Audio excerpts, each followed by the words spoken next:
Science advice that worked 10 years ago is failing. In fact, what worked 10 years ago is hurting you right now. Because what worked back then was based on a different set of standards. Those rules no longer apply to the game that we are trying to play today. I've outlined 3 major things that are broken, completely broken compared to what they were. I've also got some solutions for you to try and employ for today. Let's go ahead and break it down. The first one, and I would argue this has been the case for quite a while, but it is go to college, get a job. And more importantly, we can zoom into this one because it was the learn to code, right? The last 10 years specifically, there was a generation of people who was like, all right, go to college, get a job, but specifically don't major in basket weaving and all of that. Go and do computer science, learn to code. That's where all the money is. You can graduate and get a ton of money. Well, now a lot of those people are working at Chipotle. And that's an actual story from the New York Times. That is not working anymore, and that is because AI is taking up a lot of those entry-level jobs. What used to happen is you would graduate, you would take on an entry-level job, learn what you were supposed to learn, and move your way up the ladder.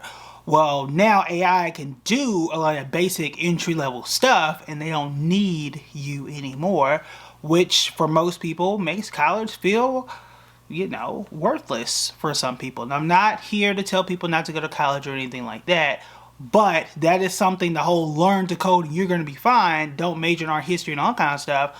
Well, it turns out art history specifically, and even performing arts for that matter, they have one of the lowest unemployment rates right now in 2025, and that is the opposite for computer science, where their unemployment rate is closer to 7%, which is not something that you could have told me 10 years ago or even 5 years ago for that matter.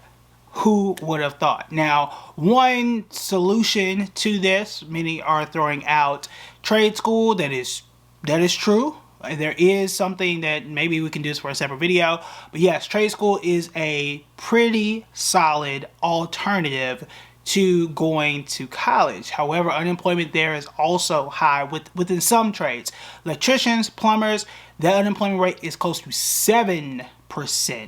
So do be careful. This can change as the economy does change as well. Also, don't forget that some trades, like construction for example, because of the wear and tear on your body, you might not be able to work as long. So unless you are saving and investing early on and doing it correctly, then you know that may not work out as well, because you're not gonna be able to save and invest for it as long. So pay attention to that as well. And speaking of all the things that have changed, especially in the last 10 or even 15 years, I don't think people are actually bad with money. I would argue that you are outnumbered by all the changes that have happened in the system and some of these bedrock things that have happened as well. So let me help you to build a plan for this economy today. You can go to buildingbread.com/callkit. We can set up a free call at the link below. I have a few spots left in 2025. My calendar is completely open for 2026. Now, the next thing that used to be extremely popular that no longer works, especially right now, is job hopping.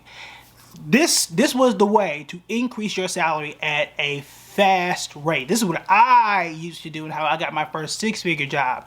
The thought was, you would work somewhere, get your experience every 2.5, maybe 3 years, you would go from job A to job B. And this, I would argue, worked up until maybe even 2021. It was the way in 2021.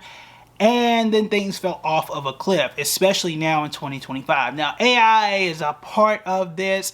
I would say tariffs are also a part of this, but employers have completely cut this off and the labor market is squeezed. And now we are in an era of job hugging, in that people are clinging to whatever form of employment that they have. Now, what is a solution to this? I would argue for something called the reverse internship. This is what I call it. The reverse internship is something I saw my dad do, and it is something that I am using now. What this is, you take your current employment, you are absorbing those skills, and then you use them to your own benefit outside of that job, whatever legally possible, depending on what your profession is. For example, for my dad, who's a firefighter, you have to learn CPR as a firefighter. He then took that and began teaching CPR classes at local daycares. He then took that and started doing it for companies like oil companies and things like that, and was flying all over the country doing that, and started a business that made several $1,000s teaching CPR classes, and did that for decades. For me, I was interested in personal finance, interested in investing. That's what I wanted to do, right? I took an internship. I took that, a literal internship, right? They paid me to do that, and that's the advantage. They're paying you. You are learning those skills. You are taking those skills and then doubling it, right, to do something outside of work. And if they let you go, you get to keep those skills and roll it into the next thing, right? Whether it's a better job, another job, or your own side hustle. For me, my very first job was as a teacher. What do you do as a teacher every single day? You speak in front of people. That is the skill that this is right now. When I do webinars, when I do seminars, how am I good at public speaking? How am I good at teaching and breaking things down? It's because of that job, right? And then as a financial advisor, when I had to get my license the first time around, I got to speak to people. All of those experiences and skills about how to talk to people, the stock market, all of that stuff I could then write about to fill out content for a book. All of that stuff I could roll into starting my own business, becoming a financial planner on my own, right? Those skills I took and rolled into my own thing. I could take that and build a course, right? Again, write a book. All those things, right? That is what I mean by taking what you have and building something on the side. Should they let you go, which we have talked about, right? In my own experience, can still be a part of you, but you are actively, keyword is actively, taking those skills from that employer, and not their content, not their stuff, not their property, taking those skills from them. Email marketing is another thing that I have taken from my employer, that skill, and use that in my own experience. And then this one is contentious for some, and we talked about this one, it was quite funny, but it is buy a starter home. It used to be you buy a starter home, that's how you establish yourself. After a while, the value of it goes up, you sell it, and you move off into your dream home down the line. Starter homes don't truly exist in the way they used to now. In the 1940s, which is obviously quite a while ago, there was a huge supply of starter homes. I think today it is less than 10%. I'll put the exact stat somewhere on the screen, but again, the supply of starter homes don't exist today. You're not finding a smaller house in most markets, not all, in most markets for starter home prices. The median home, I say this all the time, is well over $400,000 today.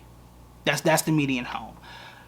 Not that most people are buying their dream house today, regardless whether it's a small starter home or whatever, it is expensive just to get into something. If we had starter homes for people who are just beginning, that'd be fine, and then people could work their way up. For example, I done a video weeks ago now, where the average age of homeowners now is 40. The highest we've ever seen. There used to be a time, right, in the early 90s and in the late 80s, where the average home buyer was, 27, 28, 29. That's wild for me to even think about. Like a 27-year-old homeowner? Wow. Right? When the average homeowner today is 40, that is first-time home buyer at that, is crazy to think about. However, when you really sit down and notice, like, wait a minute, back then, someone who was 27 could buy a starter home, and the 40-year-old today only has a choice of what we would consider a dream-sized home, or just a regular-sized home at $400,000, whereas a 27-year-old had a smaller thing to work with and grow into versus what the market is like today. Now, there are a lot of reasons as to how we got here and how the entire real estate market shifted from that starter home model and why we don't have them today, but that's probably a topic for a different video. What is the solution though? I think that is the thing you are tuned in for, especially to this point in this video. Some people don't like when I say this, but the truth is the truth. I think that the goal here is for you to be rich. Okay? I think the goal is for you to be rich. And I think that you should be rich whether you own a house or not. I don't think that it should matter. Being a millionaire with a house, being a millionaire without a house, and you rent, I'm not necessarily sure if it matters. Okay, you can fix the numbers however you want, right? $1 million house, right, in your net worth and none in cash, a $2 million renter, whatever way you want to. The answer though is if you cannot or do not want to own, you can invest the difference, which you would have put down for a down payment, and simply invest what you would have had for the maintenance. You can do that. If you are somebody who is disciplined enough to watch the video to this point, you can do that. You can easily do that, especially if you went ahead and clicked the link earlier in the video to book a call. I can help you set that up and we can do that, right? But in either case, it is something that is doable. I don't see the obsession of I need to own a home to feel wealthy. I say I need to just look at my account to feel wealthy in either case. For me, right, if you say, hey, one person is renting, they got $2 million in a brokerage account, the other person has $1 million in investments and $1 million house, which one is better? Honestly, I don't care. Y'all both worth $2 million right now. It is what it is, right? One person's gonna have ongoing costs that are going to increase. The other person also has ongoing costs that are going to increase, but not the same amount, right? The homeowner is still going to have maintenance for forever. The homeowner is still going to have to pay taxes for forever, right? It's not going to be at the same cost as rent will be for forever, but y'all still got $2 million a piece. What difference does it make to me, right? So I would shoot for being rich. So whatever route that's going to work for you, as opposed to being super obsessed on that one thing. However, if you want to see the pros and cons about buying a home, and if it is overrated or if it should be something for you or not, then these are the videos that you want to check out next.